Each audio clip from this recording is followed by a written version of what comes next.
Happy anniversary. Sara Brickliff. Mr Deputy Speaker, I want to start by remembering our dear friend Sir David Amos, who was actually a personal family friend as well. He took a day trip to Hyndburn just after I was elected to come and visit my predecessor's grave, Ken Hargreaves. And he turned up and you know, Mr Deputy Speaker, we're not always blessed with beautiful weather in East Lancashire. However, Sir David turned up with a bag of around 15 candles for us to light at Ken Hargreaves' grave. After about 15 minutes of attempting to light these candles, you can imagine in the pouring rain, it was becoming rather frustrating that Sir David wasn't giving up on lighting these candles. However, eventually he did, and we ended up at the pub and getting his dog of the day captured from the Aussie Con Club in Oswaldtwistle. Mr Deputy Speaker, our duty here in this place is to our constituents who elect us. For some, the cut and thrust of parliamentary politics seems alien, the atmosphere can sometimes be fraught, and the debate is always robust. But as I prepare to return to my constituency, Hyndburn and Haslingden, I'm reminded of all of the good work we can do in our privileged position as members of Parliament for our constituencies and our constituents. And in the spirit, I'd like to briefly mention the debate I held yesterday in Westminster Hall on hyperemesis gravidarum, a cruel condition which impacts pregnant women, including a constituent of mine, Jessica Cronshaw, who sadly passed away after suffering with HG at 28 weeks pregnant with her beautiful baby Elsie. It reminded me of the vital work we do here and will hopefully be the starting point for change for all HG sufferers. When I was elected in 2019, I was 24 years of age and suddenly found myself representing my hometown here in this place. People often told me I was fighting an uphill battle and that our area was down and out after a decade of managed decline at a local level. It's a perception I wanted to change, and I wanted to provide people who had given me so much during my upbringing with some hope for the future. And now we see the wheels of change in motion in Hyndburn and Haslingden.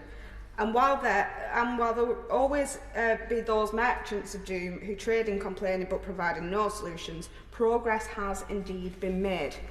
Earlier this year, we received the news that we've been successful in £38 million of levelling up funding, a historic investment which will go a long way to rejuvenating Accrington, incorporating a vision to create more social, cultural, heritage and workspace linked up with our railway station to provide an economic jumpstart for our town.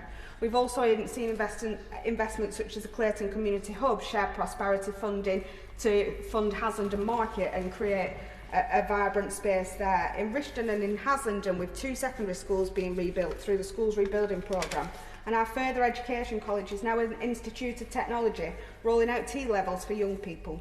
Mr Deputy Speaker, these 7-figure investments will ensure that families in Hyndburn and Haslingden can rest assured that their children and grandchildren will be given the best possible start in life, coupled with the news earlier this week that Hyndburn and Haslingden will receive its highest ever amount of education funding through the National Funding Formula.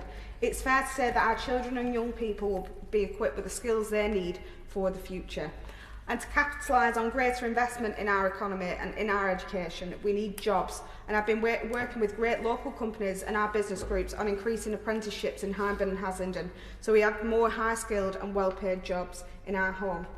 But life is not just work. In Hyndburn and Haslingden, with is a beautiful constituency with rolling greenfields and many active grassroots sports clubs.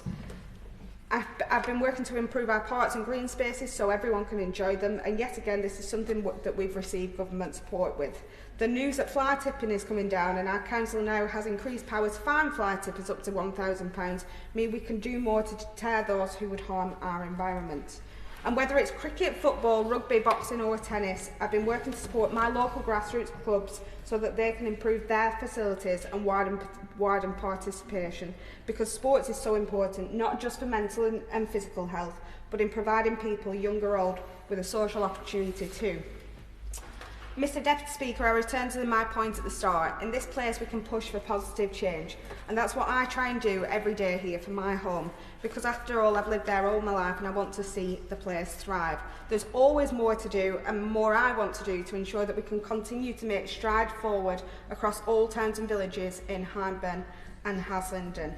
And finally, I also want to reassure my constituents in Oswaldtwistle and beyond, as their local MP, that I will do everything in my power to make sure the Civic is reopened after the parent company went into liquidation recently. As many know, in Hyndburn and Haslingden, I'm an Aussie girl born above the lamp at Gobiner. And I started much of my love for musical theatre on that very stage, through Moor End Primary School Choir and the youth drama group, Sparks. I also want to pay tribute to my fantastic team in Hyndburn and Haslingden and also here in Westminster, Alex, Caroline, Stacey, Joe, Stephen and James, who's graduating today, so a huge congratulations James on graduating.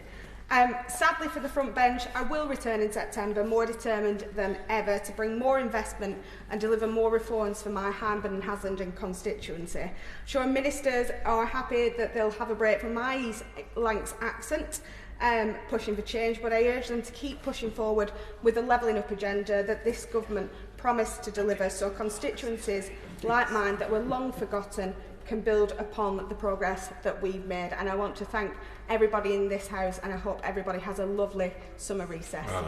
A lot of celebrations. Well done, James. Martin Vicker.